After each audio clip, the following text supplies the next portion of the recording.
Okey Haji, hari ini tajuk kita walaupun mood raya tetapi benda yang perlu kita terangkan, perlu kita sampaikan yang terbaik supaya masyarakat faham apa yang berlaku. Walaupun musim raya ni, hari raya pun ada dua isu. Yang pertama tentang Hakim Nazlan. Ramai yang duk bertanya kan, Hakim Nazlan ni apa isu sebenarnya? Raja Petra kata macam tu, Hakim Nazlan turun pergi buat laporan polis. Kemudian SPRM pula kata tengah duk siasat. Apa sebenarnya? Kita minta Haji kupaskan apa yang berlaku sebenarnya ni. Baik, berkaitan dengan tajuk kita, tajuk asal kita pada hari ini, iaitu berkaitan kupasan berhubung aligasi terhadap Hakim Nazlan, yakni Hakim SRC ni. Saya rasa ramai kena lihat tajuknya. Kita dengan sengaja menyatakan aligasi. Aligasi bermaksud ia baru merupakan satu tuduhan. Sama ada tuduhan itu betul atau tidak, mahupun palsu ataupun tuhmahan, akan dan boleh diselesaikan cuma jika ada kajian dibuat, siasatan dibuat oleh pihak berkenaan.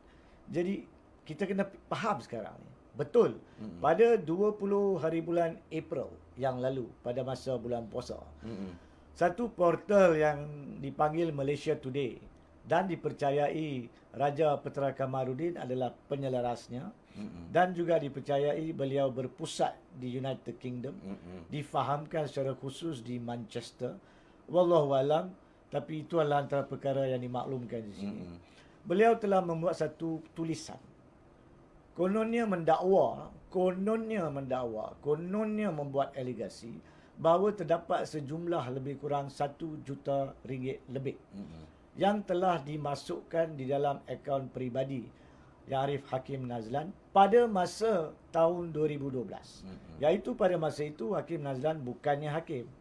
Dia merupakan seorang penjawat jawatan tinggi legal counsel di bank Maybank. Jadi itu dakwaan dia. Tapi berkisar pada dakwaan tersebut mengatakan kononnya bahawa ianya adalah berlatar belakangkan pada masa itu dua perkara. Satu, permohonan 1MDB untuk memperolehi pinjaman sebanyak 6.17 bilion daripada Maybank untuk suatu jual beli projek cawang tenaga. Dan yang kedua, dikatakan berlatar belakangkan kononnya nasihat Maybank kepada 1MDB untuk wujudkan SRC. Jadi ini yang dilaporkan oleh Malaysia Today. Akibat daripada itu, dan sebelum saya pergi kepada lanjutannya, saya kena juga ingatkan para penonton, apa yang ditampilkan aligasi terhadap Hakim Nazlan ada dua. Satu yang kita sentuh tadi, dan satu lagi adalah sebelum daripada itu, beberapa minggu sebelum itu, di mana pada masa itu ada juga dalam laporan Malaysia Today dan juga Malaysia Now berkaitan dengan suatu keputusan lembaga pengarah Maybank berkaitan dengan pinjaman yang kita sebut tadi. Isunya berlainan. Di situ ada bangkitkan isu tentang konflik kepentingan. Ramai telah memberi komen berkaitan perkara tersebut. Saya juga telah memberi komen tentang perkara tersebut. Dan saya menyatakan isu tersebut memang wajar disiasat. Sebab ada kes SRC telah dibicarakan, ada keputusan dibuat dan hakimnya adalah Hakim Nazlan, dan isu berkaitan mesyuarat lembaga pengarah, minit mesyuarat telah ditampilkan pada masa itu di dalam perbicaraan 1MDB. Itu cerita lain. Dan siasatan sedang berjalan ataupun tidak, pihak berkuasa perlu jelaskan. Tapi tentang dakwaan aligasi kononnya berkaitan dengan 1 juta ringgit lebih ni, dia berbeza. Sebab apa dia berbeza?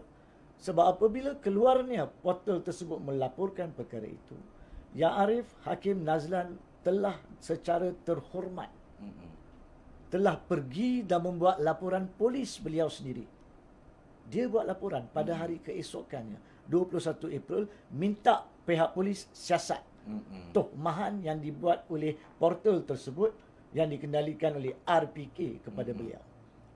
Jadi itu isu pertama. Tapi dalam memahami perkara ini, kita perlu juga kupas isu RPK dan Nazlan ni daripada beberapa sudut. Selain daripada mengetahui apakah latar belakang yang kita telah bincang, dia ada beberapa sudut. Yang pertamanya, bolehkah seorang hakim disiasat untuk laporan-laporan aduan-aduan berbaur jenayah? Yang keduanya, adakah wajar untuk SPRM secara khususnya Azam Baki pada 24 hari bulan April membuat kenyataan kepada media mengatakan Hakim Nazlan sedang disiasat? Adakah itu wajar? Dan ketiganya, adakah satu-satunya cara untuk menyiasat mana-mana hakim adalah melalui penubuhan tribunal di bawah peruntukan perlembagaan perkara 125. Ini tiga perkara perlu dikupas untuk rakyat faham. Begitu juga secara lanjut perlu kita sentuh bagaimana pula dengan kenyataan yang dibuat oleh Yang Amat Arif, Ketua Hakim Negara, Tun Tengku Maimun Tuan Mat pada 29 April yang lalu, iaitu hari Jumaat yang lalu, semasa beliau meraihkan pengesahan beberapa hakim daripada Pesuruhjaya Kehakiman kepada Hakim Mahkamah Tinggi di Palace of Justice, Istana Kehakiman. So perkara ini perlu disentuh, perlu difahami sebab dalam undang-undang tidak semestinya satu perkara itu semuanya betul. Betul. Ada bahagian dia mungkin betul, tapi ada bahagian dia tidak tepat ataupun salah. Dan tidak semestinya satu perkara itu semuanya salah. Ada keadaan yang mungkin betul dari segi kedaulatan undang-undang, ada yang tidak. Jadi itu kita harap dalam perkongsian pada hari ini dapat kita memberi penjelasan.